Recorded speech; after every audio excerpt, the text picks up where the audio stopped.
There are days in life that don't look special at first glance. They don't start with fireworks or dramatic music. They don't announce themselves as transformational. They begin quietly, almost invisibly. And yet, those are the days that split your life into before and after. The day my excuses died was one of those days. Or maybe, to be honest, it was the day I finally stopped protecting them. I used to think excuses were harmless. Just little thoughts that help you avoid discomfort. I didn't see them as enemies, I saw them as shields. A way to avoid being judged. A way to avoid failing. A way to avoid myself.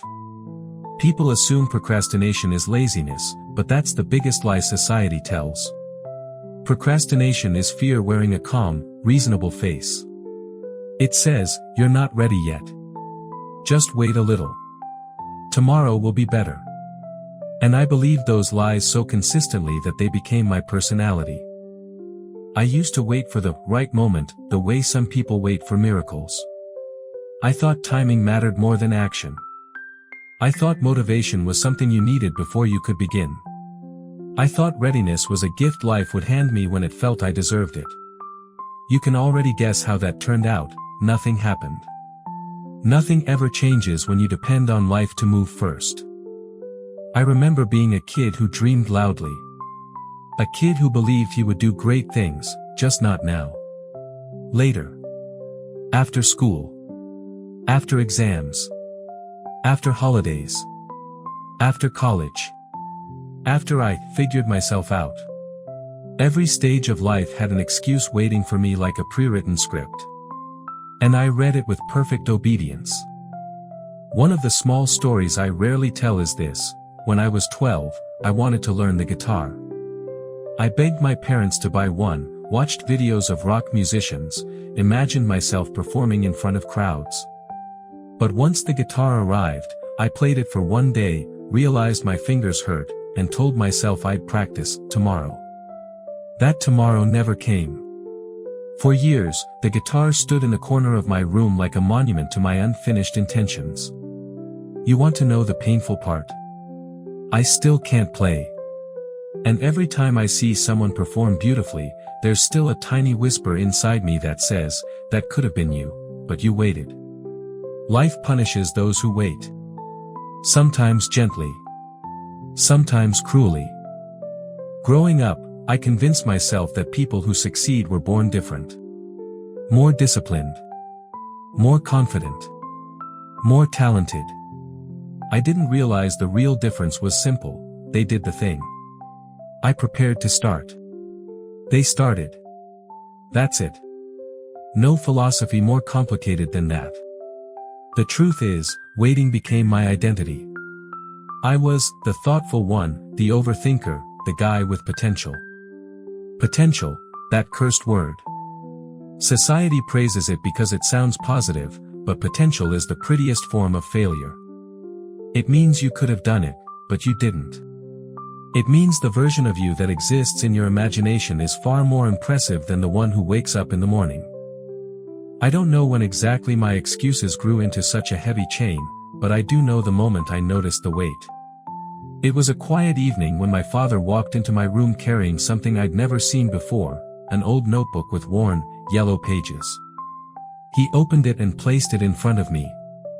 On the first page was written, "My dreams, age 19. I thought it was a joke. Then I realized they were his dreams. His abandoned, untouched, forgotten dreams. He told me something I'll never forget: I postponed everything important because I believed life would give me a better time to do it. Life never did. And now I live with what I didn't do. There was no anger in his voice. That was the part that hurt the most. It wasn't regret, it was resignation. A soft kind of sadness. The kind that comes from understanding that you can't negotiate with time. I went to bed that night feeling uncomfortable. Not inspired.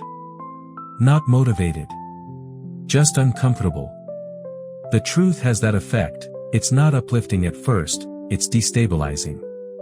It forces you to face the mirror without filters. I didn't like what I saw. I saw a boy who waited for everything except the things that didn't matter. I saw someone who feared being a beginner more than he feared staying average. And I saw someone who would become exactly like his father if nothing changed.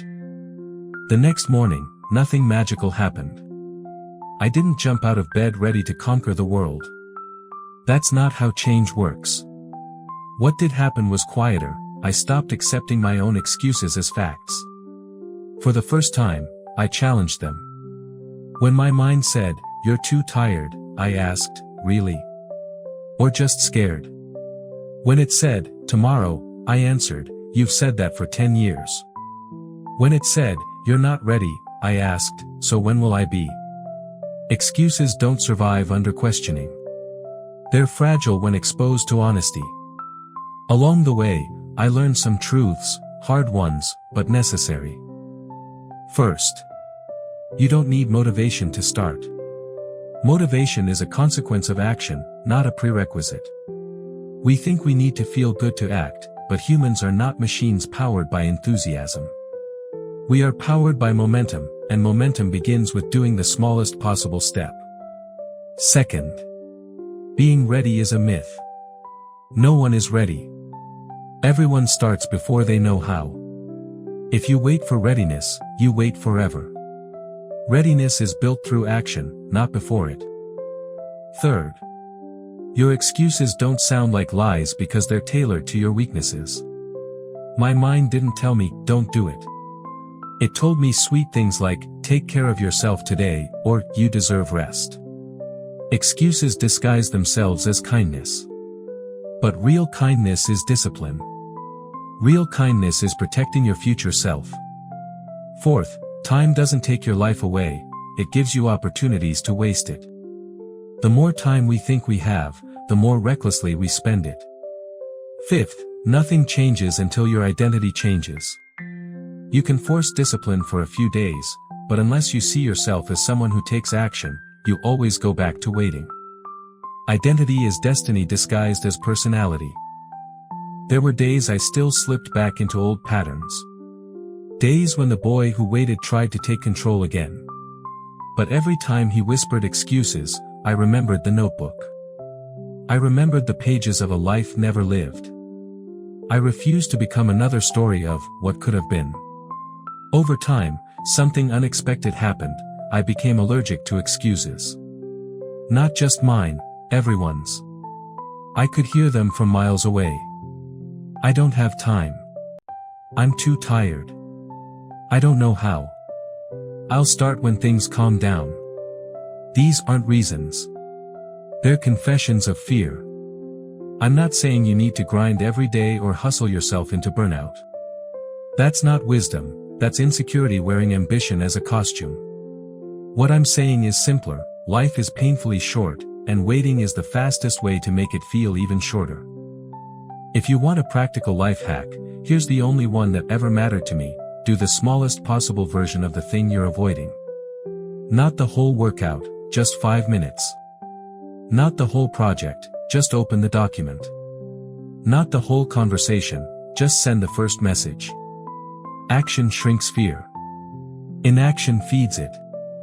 I can't say I became perfect. I don't believe in perfect people. But I became someone who does things.